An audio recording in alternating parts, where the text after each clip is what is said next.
അടിപൊളി ടേസ്റ്റിൽ ഒരു മത്തങ്ങ കറി റെഡിയാക്കി എടുക്കാം.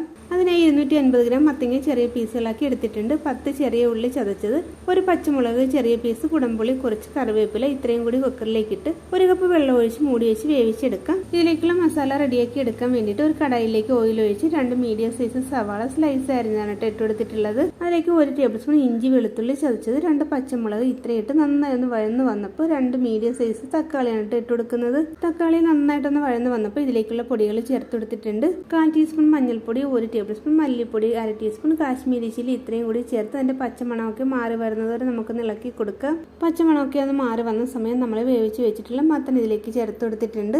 5-6 പീസ് മത്തം ഉടച്ച് ചേർത്തിട്ട് 1/2 കപ്പ് വെള്ളവും ഉപ്പുമാണ് ചേർത്ത് കൊടുത്തിട്ടുള്ളത്.